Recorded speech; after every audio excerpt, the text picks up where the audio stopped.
You're looking for me. A twisted criminal cuts off all of his own fingerprints, then walks into the police station to turn himself in. Just when everyone thinks the case is finally over, no one realizes he's about to push the detective who caught him past his breaking point.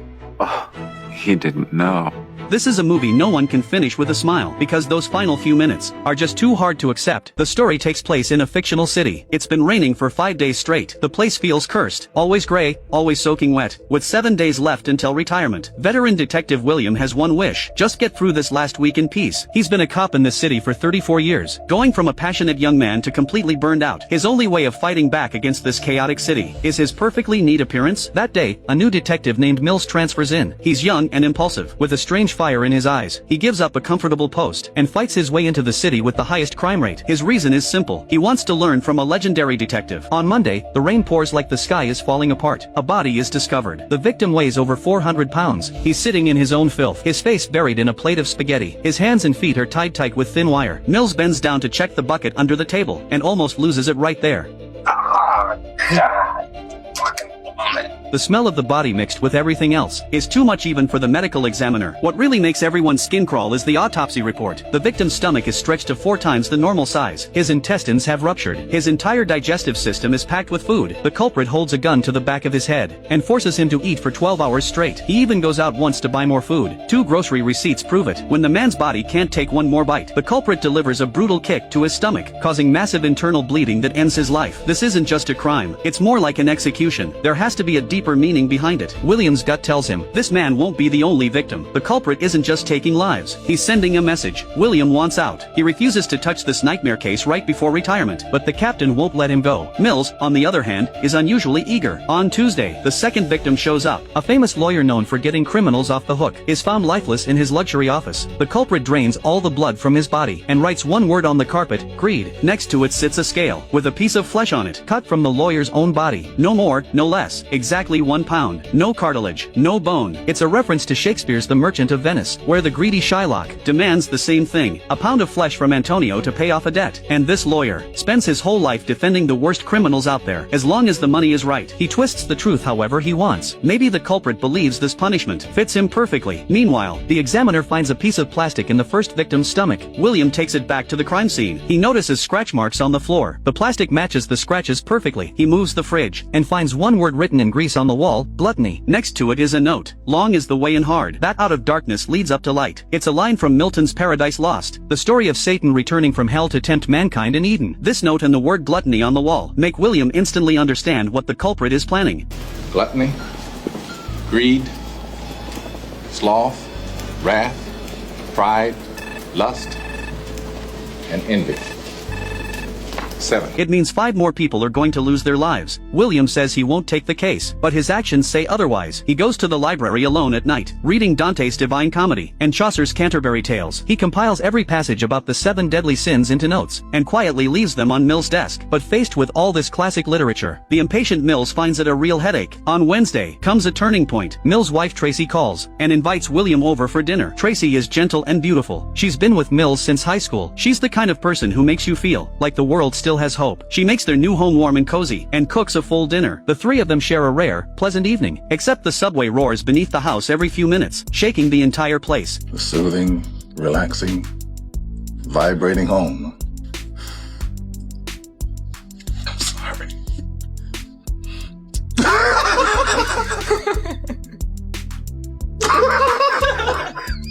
Yeah, alright, laugh it up. Yeah, well, I don't know why you're laughing. This is the only truly warm moment in the whole film, but if you watch the scene knowing the ending, it absolutely breaks your heart. After dinner, the two keep working the case. Through the lawyer's wife, they learn a painting in his office has been moved. They take it down and search it, but find nothing. Finally, on the wall behind the painting, William finds 2 words spelled out in fingerprints: help me, and the prints don't belong to the lawyer. The two decide to crash on the couch for the night, waiting for the match results. Early Thursday morning, the results come in. The prints belong to a man named Victor. He's mentally unstable, with a record of robbery, assault, you name it, and that lawyer happens to be Victor's defense attorney. The captain excitedly sends in SWAT to grab him, but William senses something is off. Can someone that unstable really plan crimes this precise? The moment SWAT breaks down the door, everyone freezes. A withered body is strapped to the bed, skin blackened and decayed, covered in tubes, and his left hand is severed at the wrist. On the wall is one word, sloth. Mills finds a stack of photos by the bed. They show that starting a year ago, the culprit takes one photo every single day, documenting the man's full transformation from a normal person into this. He torments the man for an entire year, and the prints at the lawyer's office are pressed on using that severed hand. Right then, a SWAT officer leans in to check the body.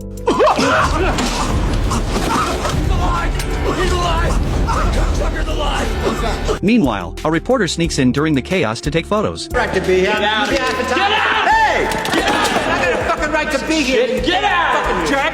Jeez, fuck you! I got your picture, man. Oh yeah? I got your picture. Oh yeah? Detective Mills, M-I-L-L-S. Fuck off! William urges Mills to stay calm and not let anger cloud his judgment. The investigation reveals the culprit gives Victor antibiotics for a full year, pays his rent on time, and even inserts his catheter himself, all just to keep him alive, until the police find him. It's like the culprit is mocking the police, mocking how cold this world is. A man suffers for an entire year, and the neighbors, the landlord, society, nobody cares. That night, William gets a call from Tracy. She asks to meet him alone. It seems she needs advice about something. The next day, Friday, at a breakfast diner, Tracy hesitates for a long time before speaking. She's pregnant. Her voice is full of confusion and fear. She doesn't know if she should keep the baby. This city is too dark, too cold. Mills is too busy, too impulsive, and she can't handle it alone. She doesn't want her child growing up in a world like this. William stays silent for a long while, then shares his own story. When he was young, he almost had a child too. He convinced his girlfriend not to keep it, because he believed this world didn't deserve a new life. He says even now he still thinks it was the right decision, but he regrets it every single day. If you don't keep the baby, I mean, if that's your decision, don't ever tell them that you were pregnant. But if you choose to have this baby, then you spoil that kid every chance you get. Tracy cries. Maybe she already has her answer. This conversation comes back at the end of the film, in the cruelest way possible. Remember it. Back at the station, William has a new idea. Someone planning something this elaborate must have studied tons of religious texts, and in the 90s, there's only one place to read books, the library. He reaches out to an old friend at the FBI, and pulls a list of everyone who's borrowed these flagged books. Sometimes reality is darker than the movies. The FBI really does have a system that monitors what people read. Books about weapons, extremist writings, they're all on the watch list. 8 years later, Snowden's PRISM leaks prove this kind of thing really happened. The list from his friend is short. Only one person has borrowed every relevant book, John Doe. The two rush to the address. A shadowy figure appears at the end of the hallway. Before they can say a word, the man pulls a gun and fires.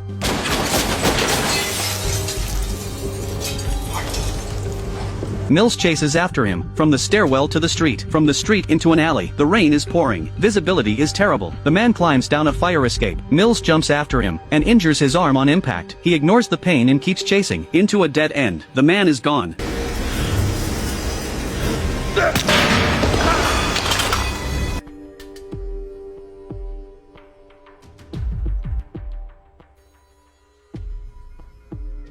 The man spares Mills, and vanishes into the rain. Clearly, he isn't done playing yet. Mills is furious. He kicks the apartment door open. What's inside makes everyone's skin crawl. Religious images cover the walls. Tools are piled up everywhere. There are over 2,000 notebooks filled with disturbing thoughts. A darkroom is covered in photos of the victims, each one documenting their suffering. And the most chilling photo of all is of Mills himself. Turns out the culprit is that reporter who snuck into the crime scene, which shows just how unshakable this man's nerves are. Right at that moment, the phone rings. Mills wraps his shirt around the receiver and answers. The voice on the other end is polite, like a gentleman. I don't know how you found me, but imagine my surprise. I just had to call and express my admiration. Sorry I had to hurt one of you, but I didn't really have a choice, did I? You will accept my apology, won't you? I feel like saying more, but I don't want to ruin the surprise. On Saturday, the fourth victim appears right on schedule. An escort is found lifeless on a bed in a club. The word lust is carved into the door. The culprit has a special metal device custom made, and forces a customer to wear it during the act. As for the details, let's just say the man is completely broken when they rescue him. When Mills questions the club owner, the guy just shrugs. Plenty of weirdos come through here. How is he supposed to know what this one is planning? That's this city's attitude. Cold to the bone. On Sunday, the culprit calls the police himself. This time the victim is a female model, lying on the bed of a luxury bedroom, a bottle of sleeping pills in her left hand, a phone in her right. On the wall is the word pride. The culprit disfigures her face, then gives her two choices. She can call for help, but live the rest of her life with that ruined face, or take the pills, and go out with dignity. Clearly, she chooses the latter. 5 sins are now complete. Only envy and wrath remain. William is supposed to retire today, but he decides to stay a few more days. He knows there are only 2 possible endings: catch the culprit, or watch him finish his masterpiece, and walk away free. Either way, it has to end. Right at that moment, a man covered in blood walks into the police station. You're looking for me. His name is John Doe. He's highly educated, from a wealthy family. 5 years ago he closes all his bank accounts, and removes the skin from all 10 fingertips, so the police can never get his prints. Yet here he is, turning himself in, right before completing his masterpiece. It makes no sense. Everyone knows something is wrong, but nobody can refuse the deal he offers. Through his lawyer, John tells the police there are 2 more bodies hidden away. He'll only lead William and Mills to them, and it has to be at 6 o'clock this evening. If the police agree, he signs a full confession immediately. If not, he pleads insanity and fights the charges. And everyone knows, with his intelligence and background, that plea could actually work. They can't take that gamble. William and Mills put on vests, wire themselves up, and hit the road with John. A helicopter circles overhead. Backup follows at a distance. The 10-minute conversation in that car is the heart of the film, and a carefully designed psychological trap. Mills mocks John, asking if he knows he's insane. John replies, "Maybe it's more comfortable for you to label me insane," but he believes he's been chosen by God. William pushes back. "If you're really chosen, you should be reluctant about all this, but you clearly enjoy tormenting innocent people. Isn't that a contradiction?" The word innocent sets John off. Innocent? Is that supposed to be funny? An obese man? A disgusting man who could barely stand up? A man who, if you saw him on the street, you'd point him out to your friends so that they could join you in mocking him? A man who, if you saw him while you were eating, you wouldn't be able to finish your meal? And that lawyer who does whatever it takes to get the worst criminals off just for money. John believes every one of them deserves it. Murderers. A woman! Murderers, John, like A yourself. woman! So ugly on the inside that she couldn't bear to go on living if she couldn't be beautiful on the outside? A drug dealer? A drug-dealing pederast, actually. And let's not forget the disease-spreading whore. John says Mills should thank him, because he's giving Mills the chance to go down in history. Mills fires back, saying he already found John's apartment, even without the surrender. They would have caught him soon anyway. And I seem to remember breaking your face. You're only alive because I didn't kill you. Remember that, detective, every time you look in the mirror at that face of yours for the rest of your life. Or should I say, for the rest of what life I've allowed you to have. Sit back, you fucking freak! Shut your fucking mouth! Watching Mills rage, John's face breaks into a knowing smile. The car finally stops in a wasteland full of power lines. The sun is about to set. The golden light is almost blinding. After 6 straight days, the rain finally stops. It's the first sunshine in the entire film. But in this beautiful light, the cruelest moment is about to unfold. At 7:01, a delivery van speeds toward them from the distance. William rushes to stop it. The driver is shaking. He says someone pays him $500 to deliver a box to Detective Mills at exactly 7. William slowly opens the box. Suddenly he freezes, like he's been struck by lightning. He whips around toward Mills in the distance, and starts sprinting back. And right at that moment, John begins his final move. Do you hear me, detective? I'm trying to tell you how much I admire you. And your pretty wife. What? Tracy. I visited your home this morning. After you'd left, I tried to play husband. I tried to taste the life of a simple man. Run away! It didn't work out. So, I took a souvenir. Her pretty head. Mills' hands shake as he raises his gun. He looks at William, hoping he'll shake his head, hoping he'll deny it. But William's silence says everything. Because I envy your normal life. Put the gun down, David. It seems that envy is my sin. Oh, what's in the box? Not till you give me the What's gun. in the fucking box? Give me the William warns Mills. John is using him to complete the final sin. You are the 7th sin, wrath. She begged for her life, detective. Shut up! She begged for her life. Shut up! And for the life of the baby inside of her.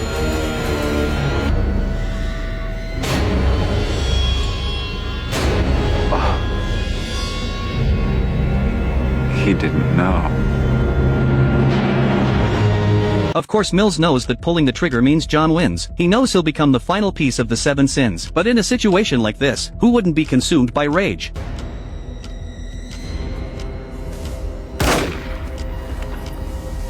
6 shots ring out. John is gone. All 7 sins are complete. Gluttony, the overweight man. Greed, the lawyer. Sloth, the addict. Lust, the escort. Pride, the model. Envy, the culprit. Wrath, the detective. 7 people. 7 sins. No one is spared. At the end of the story, Mills is loaded into a police car. His eyes are empty. Sitting in the same seat John once sat in, he arrives here as a cop, and now he leaves as a criminal. Whatever he needs.